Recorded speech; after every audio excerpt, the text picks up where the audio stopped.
So I'm with Dan Landers, and we're at the Make a Makerspace event at Artisans Asylum. And Dan, can you tell me how you got interested in makerspaces? So I actually found Artisans Asylum purely by accident, and I'm extremely fortunate in that regard. So I was doing a Northeastern electrical engineering capstone project, which is a project you're supposed to do to culminate all the things you learn as an engineer, as an undergrad, together into a single project. So it's like your senior project, yes. The last thing you did for your undergrad. That defined me as an engineer in my own mind. So I wanted to be a good engineer, so I took on probably a project that was more ambitious than I was able to do at the time with the resource that I had. It was a year-long project. It wasn't until November, before the April that the project was due, that I found Artisans Asylum. And it had, previous to that, I was trying to outfit my garage with table saws and bandsaws and anything I could find on Craigslist out of desperation for trying to make this tank robot. So you built a shop of your own in your garage. Yeah. And then that wasn't what you needed, though. No, it wasn't. And I found Artisans Asylum really by chance, actually this summer, before it opened at Tyler Street. And I walked in here the first time and my mouth dropped, because for a long time, after being in the construction industry and going to engineering school where nobody works with their hands anymore, I still kept up with woodworking and things like that. But I was sort of sad at the thought that I was the only person in my world who made anything anymore. And I walked in through the doors of Artisans Asylum. The first thing I saw was this big wireframe dragon. And I see electronic shops and I see people's studios with wonderful clutter and mess everywhere of creativity, and my jaw dropped and I felt like I was home. And I walked around the corner, I saw the machine shops and the wood shops, and it was just blew my mind as far as anything that I thought was possible, as far as like a community or a shop that I had access to.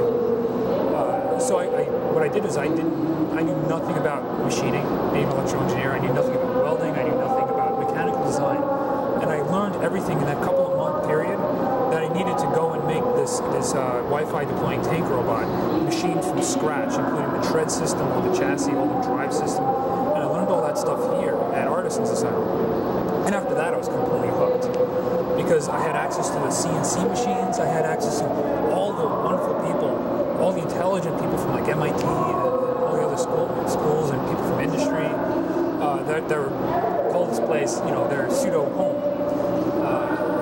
I think it's a model that I think is deployable anywhere, and I think engineers in the academic world could benefit tremendously from working in a makerspace. I mean, currently I know engineers who have graduated that don't know how to solder. I know mechanical engineers that don't know what a bridgeport is. Not to say that's a full litmus test of how good an engineer is, but it is some sort of an indicator.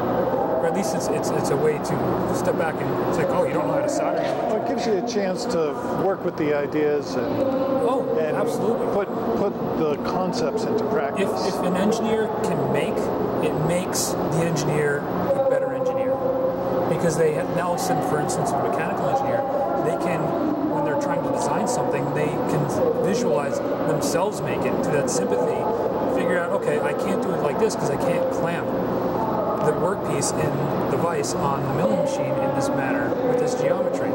So they can make things. So it's changing the way you think about designing because you have more experience with making. Yes, and there used to be this apprenticeship model, this vertical model where an engineer was a technician, was a technologist, was the operator of the machines, was the engineer.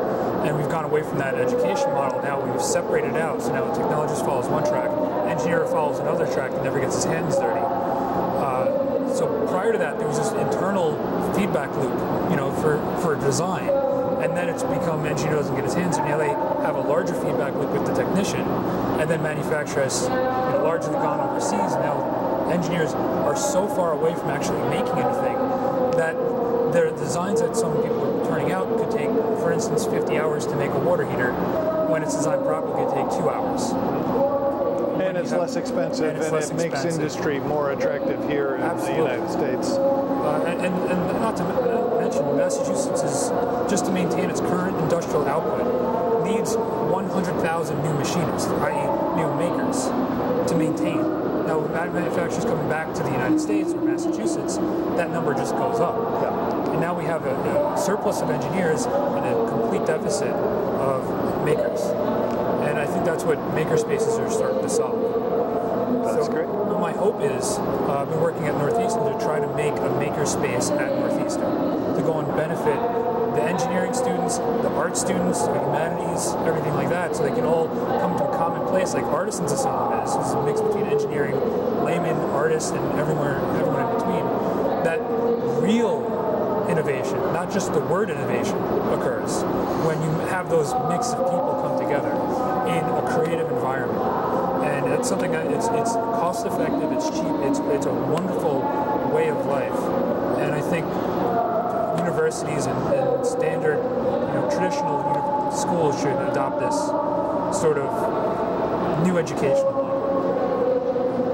Well, that sounds great, and thank you for coming here to help make more makerspaces around the country and around the world. It was a short commute.